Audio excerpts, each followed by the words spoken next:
ঐক্যমত পোষণ করে আমরা নীতিগতভাবে একমত যে আসলে বাংলাদেশের সকল স্বতন্ত্র ইবতেদায়ী মাদ্রাসা পর্যায়ক্রমে জাতীয়করণ করা হবে। 6 দফা দাবি সহ আমরা আরো অতিরিক্ত বেশ কিছু কাজ করেছি। আমি মন্ত্রণালয়ের পক্ষ থেকে এসে আপনাদের কাছে এই কথা জানানোর জন্যই আমি এসেছি যে আপনাদের যে 6 দফা দাবি সেটা সহ আরো অতিরিক্ত আমরা আপনাদের জন্য বেশ কিছু জিনিস আমরা অলরেডি আমরা গ্রহণ করেছি এবং কাজ শুরু করেছি। আপনাদের 1 নম্বর দাবি ছিল ঢাকা বিশ্ববিদ্যালয় শিক্ষা গবেষণা ইনস্টিটিউট কর্তৃক স্টাডি রিপোর্টের সুপারিশের আলোকে স্বতন্ত্র ইবতেদায়ী মাদ্রাসা প্রাথমিক বিদ্যালয় ন্যায় জাতীয়করণের ঘোষণা চাই। আপনাদের দাবি ছিল কাগজটা পারলে একটু নিচে নামায়েন। আমরা নীতিগতভাবে একমত যে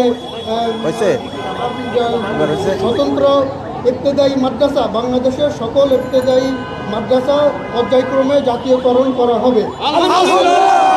2 নম্বর দাবি ছিল স্বতন্ত্র ইবতেদায়ী মাদ্রাসা রেজিস্ট্রেশন স্থগিত আদেশ 2008 প্রত্যাহার করা। আমরা 2025 সালে আমরা আপনার এখানে একটা চ্যানেলও আছে আমার পিছনে নতুন মুক্তিকরণের নীতিমালা এবং যেটা পর্যালোচনা পর্যায়ে আছে জানুয়ারি 31 জানুয়ারির মধ্যে আমরা সেটা দাখিল করার জন্য বলেছি এবং মার্চ মাসের মধ্যে আমরা এটা চালু করব। সেখানে রেজিস্ট্রেশন স্থগিতের আদেশ প্রত্যাহার হবে মার্চ 2025 সাল। 3 নম্বরে ছিল রেজিস্ট্রেশন প্রাপ্ত কোডবিহীন মাদ্রাসাগুলো মাদ্রাসা শিক্ষা বোর্ড কর্তৃক কোড নম্বরে অন্তর্ভুক্তকরণ। এটা আমরা জুন 2025 সাল থেকে মাদ্রাসা শিক্ষা বোর্ডকে এবং আমাদের অধিদপ্তরকে আমরা পত্র দিচ্ছি যে আমরা জুন মাস 2025 সাল থেকে আমরা এই যে কোড প্রদান করার জন্য এবং নতুন যে সমস্ত আগে থেকে আছে কিন্তু কোড পাই নাই তাদেরকে আমরা কোড নাম্বার প্রদান করব। 4 নম্বরে ছিল স্বতন্ত্র ইবতেদায়ী মাদ্রাসা আলাদা নীতিমালা পাঠদানের অনুমতি স্বীকৃতি বেতন ভাতা নীতিমালা 2025 অনুমোদন করো। আমরা অলরেডি এই নীতিমালা 2025 খসড়া প্রণয়ন করেছি। এই 31 জানুয়ারি 2025-এর মধ্যে আমরা ফাইনাল খসড়া দাখিলের জন্য বলেছি এবং এই মার্চ মাসের 31 মার্চ 2025-এর মধ্যে আমরা এটা অনুমোদন করে চালু করব।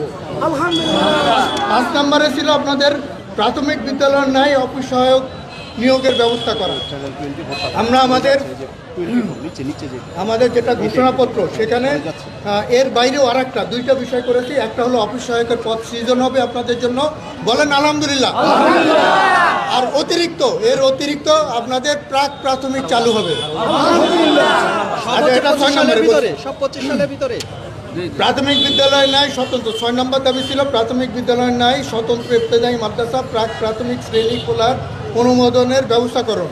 আমরা অলরেডি এই যে স্বতন্ত্র ইবতেদায়ী মাদ্রাসায় প্রাক প্রাথমিক শ্রেণী খোলার জন্য আমাদের এই যে নীতিমালা 2025 এতে অন্তর্ভুক্ত করার জন্য বলেছি। শুধু তাই না, প্রাক প্রাথমিক শ্রেণীর জন্য একজন শিক্ষকেরও ব্যবস্থা করা হবে। সবাইকে ধন্যবাদ। আসসালামু আলাইকুম।